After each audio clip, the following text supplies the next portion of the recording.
Oi, amigos leitores de O Liberal que acompanham também a gente nas redes sociais. Hoje a gente vai ter um papo super bacana aqui para o nosso caderno especial de responsabilidade social com a nossa psicóloga Thaís Gomes, que vai ajudar a gente um pouquinho a falar sobre suicídio, a prevenção, os sinais e as coisas que nós devemos estar atentos nas pessoas ao nosso redor, família e amigos, para poder prevenir esse mal que infelizmente atinge muitas pessoas no mundo todo. Oi, Thaís, bom dia, obrigado pela entrevista.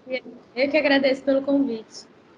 Thaís, a gente tem visto cada vez mais casos se avolumando relacionados a suicídio, e inclusive aqui em Belém a gente teve um histórico triste nesse primeiro semestre de 2 casos que ocorreram com pais de família em shoppings grandes da cidade, com pessoas vendo ao redor e tudo mais.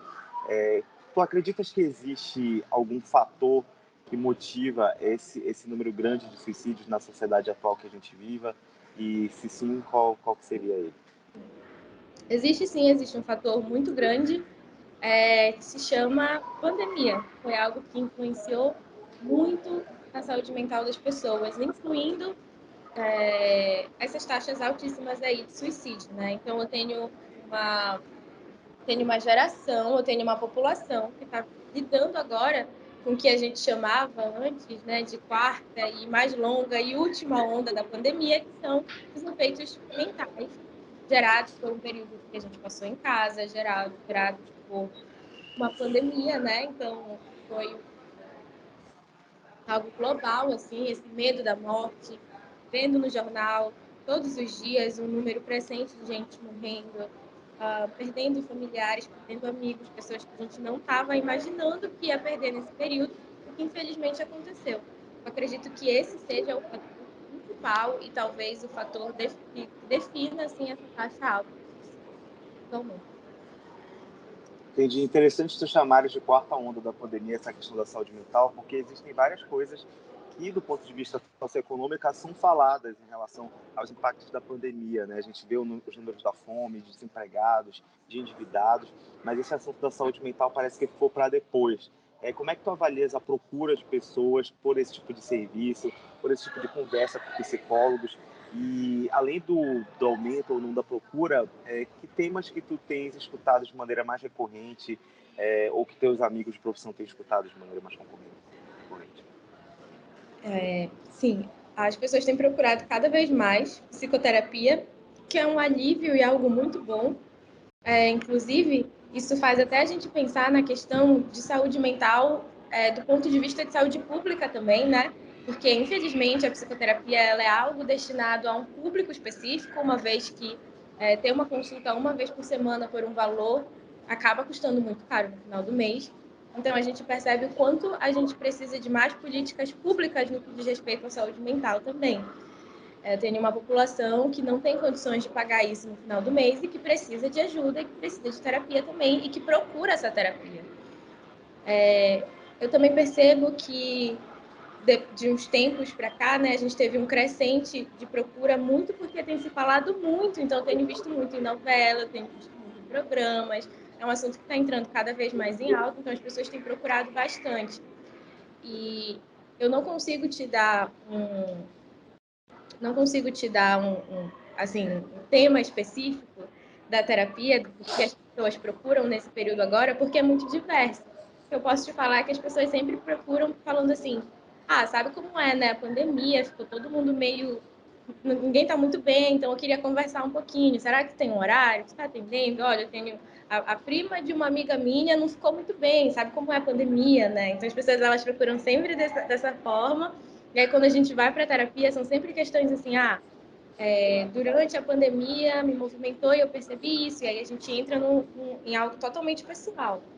De maneira geral, o que eu consigo te falar as pessoas estão muito mais ansiosas, e quando essa ansiedade fica muito difícil de lidar, principalmente nos adolescentes, aí eles procuram, enfim, poxa, eu estou muito ansioso, estou muito ansiosa, preciso trabalhar, é algo que tem vindo muito. E agora, até falando contigo, lembrei que uma demanda que vem comumente, que acredito que dá para a gente falar de maneira geral, é que as pessoas têm reclamado muito de burnout. Então, muita gente vem falando que não consegue trabalhar, que não tem motivação, que não sabe o que está acontecendo, que chega na segunda-feira e não quer que a semana comece, que vai para o trabalho e está se sentindo esgotada, não consegue dormir. Isso tem acontecido bastante também. Legal, interessante. E assim, é, a gente faz esse preâmbulo para falar de suicídio porque geralmente é uma gama de coisas que envolvem esse tipo de sentimento que leva a pessoa a cometer o suicídio. Mas no caso da pessoa que não tem condições, por exemplo, de fazer um acompanhamento psicológico, como é que as pessoas ao redor podem notar sinais de que isso pode acontecer, de que isso pode ocorrer, de que aquela pessoa tem certas tendências que devem ser levadas em consideração? Como é que as pessoas podem, enfim, se tornarem preocupadas em relação a isso? O que pode acender um alerta para quem está próximo? Legal. Então, quando a gente fala de ideação suicida, né? O que a gente precisa ter em mente? A gente precisa ter em mente comportamento. E é muito difícil falar sobre comportamento humano porque é algo muito fluido. Então, eu não gosto de dar como dica percepção de características específicas. Então, óbvio que eu vou falar que quando a gente fala de prevenção, de perceber quando algo está acontecendo, eu vou falar das características que o manual, a gente tem um manual, né, que fala sobre isso, então eu vou falar o que o manual fala, mas eu acho válido lembrar que a gente precisa estar atento sempre à mudança, independente do que isso signifique para aquele sujeito. Então, às vezes, principalmente na adolescência, por exemplo, eu tenho uma depressão que ela não é tristeza, ela pode ser raiva. Então, se eu tenho uma criança, se eu tenho uma adolescente, uma criança até às vezes, que tem um comportamento que segue um nicho específico, né? Então, uma criança que é sempre muito contente, muito legal, e aí fica raivosa, fica estressada, não necessariamente está sempre trancada em casa, mas que é o tempo todo sair, é um adolescente que antes conversava com os pais, agora não conversa, quer saber dos amigos e da internet. Isso pode ser um indício, por exemplo, de depressão na adolescência. E eu gosto de falar isso porque a gente fica tão preso àquela característica clássica da depressão e da ideação suicida em que o sujeito está triste, não quarto, não come, não vai ao banheiro, não sai, não conversa, e a gente esquece de perceber essas outras coisas. Então, primeiro, falar que qualquer mudança drástica de comportamento, seja para qualquer lado que for, a gente já fica atento. Inclusive, quando eu tenho um sujeito que, por base, né? No geral, ele tem um comportamento mais ameno, não fala muito, lida com as suas questões de outra forma, e aí da noite para o dia sai, quer marcar um churrasco, quer ir numa festa, quer falar com todo mundo, isso também pode ser um indicativo. Né? A gente tem aí até aquelas famosas fotos que circulam na internet, que são pessoas sorrindo em fotos tiradas antes de tentativa. Então, a gente também precisa entender que qualquer mudança drástica de comportamento é algo que a gente tem que ficar atento. Mas, de acordo com o manual, são escalas. Então, primeiro, eu tenho um sujeito que já não conversa tanto, ou então começa a ficar mais fechado no seu mundo. E aí é só pensar no caminho que isso faz. Então, se antes eu acordava todo dia e falava com todo mundo, então agora eu acordo, faço meu trabalho, mas não converso tanto com todo mundo assim. Aí depois chega uma época que fica mais difícil de ir ao trabalho. Aí depois chega uma época que fica mais difícil de acordar, mais difícil de tomar banho, depois fica mais difícil de comer. Então a gente começa a perceber assim, poxa, o fulano estava sempre aqui, ele não sai de casa tem uma semana, ele só trabalha. Será que ele está bem? Ele só sai para trabalhar? Ou então, caramba, antes ele só saía para trabalhar, agora eu tenho percebido que ele faltou 3 vezes o trabalho essa semana. Percebe? É um comportamento que ele vai seguindo, assim. Então, eu tenho um amigo, uma amiga, alguém do meu entorno que eu percebi que está ficando muito em casa, que não procura muito conversar, que não sai. Inclusive, às vezes, que não saiu da... Voltou? Voltei? Não, nem caiu. Fica à Nem vontade. caiu? Ai, que bom. Então, se eu começo a perceber essas situações, já é algo que já tem que ficar atento, sim, com certeza. Entendi. Então, a pessoa assistiu essa entrevista com a psicóloga Thaís Gomes e percebeu bem, acho que se encaixa em alguém que eu conheço, em alguém próximo, alguém da minha família, em algum amigo. Que medida que essa pessoa que está assistindo de fora pode tomar? O que ela pode fazer? Ela deve chamar para conversar? O que é a recomendação nesse tipo de caso?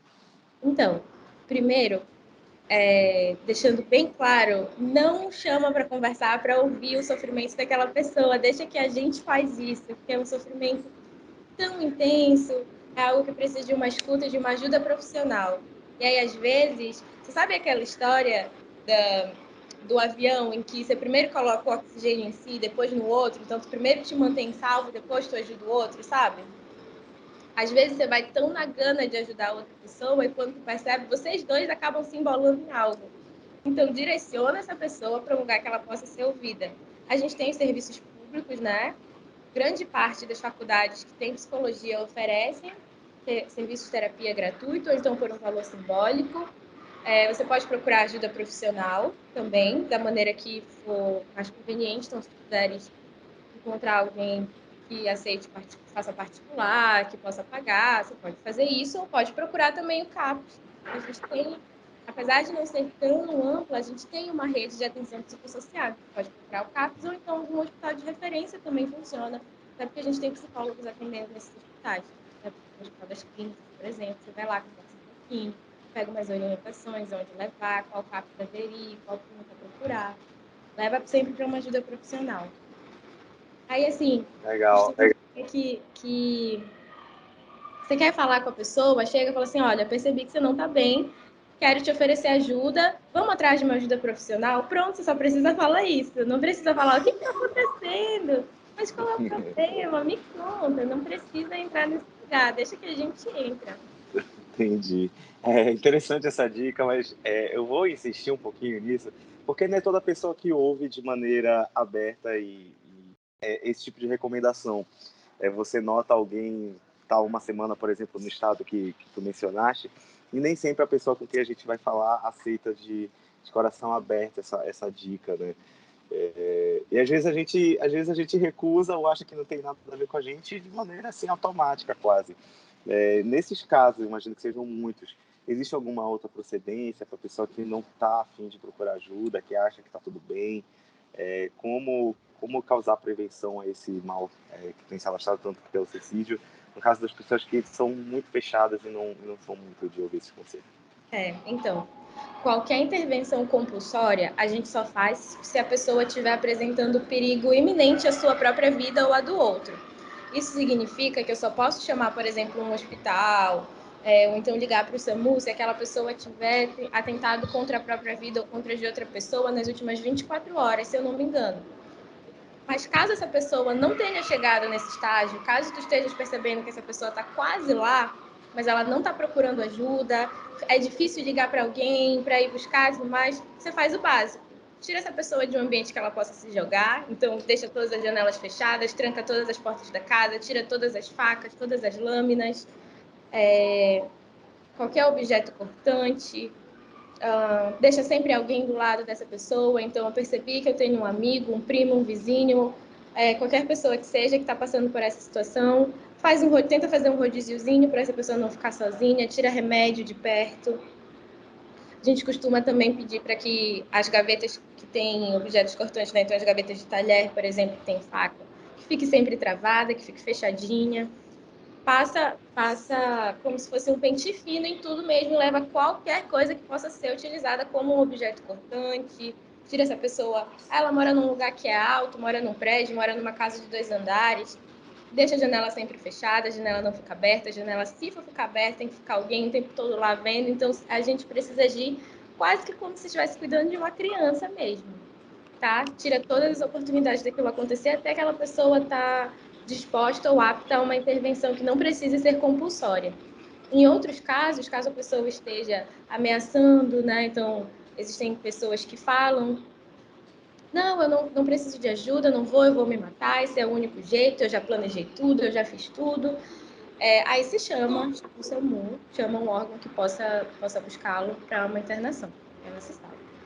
Entendi. Vou falar agora contigo sobre o pós, porque uma vez eu entrevistei um cara, inclusive para o Responsabilidade Social também, e ele me disse que um dia tentou se matar, cheirou meio quilo de pó, tentou fazer não sei o que no quarto dele e não conseguiu.